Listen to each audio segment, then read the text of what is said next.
I watched as Cat yelled at Sara and then sat down by the fire.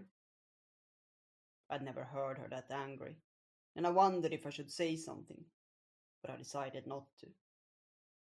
She was much nicer now, and we had become friends, but maybe she wanted to be left alone when she was upset. Sara wasn't the same after we had visited the gnomes, though.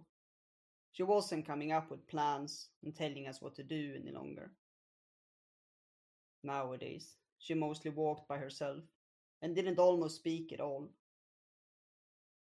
I had tried to talk to her. I even dared to ask her how she felt once, but she had barely responded. I did understand her though. The gnomes hadn't turned out as I thought they would be either. I had wanted to ask them about my mother, father, and little brother, but for reasons that I couldn't explain, another question came out when I sat there. I had told them my story about a time when my little brother and I found a wounded lamb while we were herding sheep. We had nursed it back to health.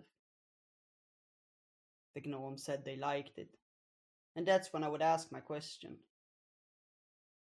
But instead of the one I'd thought of, I asked, "How can I help Stina?"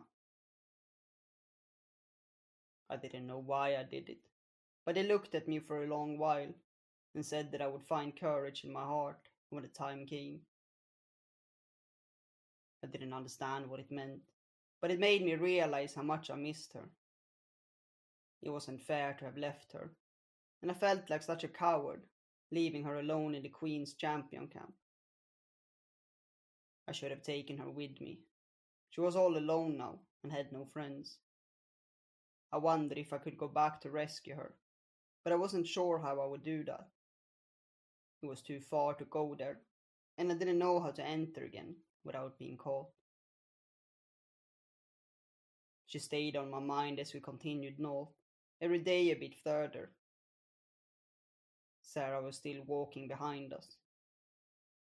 It wasn't as much fun anymore to travel when she wasn't her usual self, even if we were still a team. But I didn't want to leave them. I still wanted to be with Silvi and Cat. And anyway, I didn't know how to find my way home. And then a strange thing happened. Because one evening, Sara walked over to us as we sat by the fire and announced,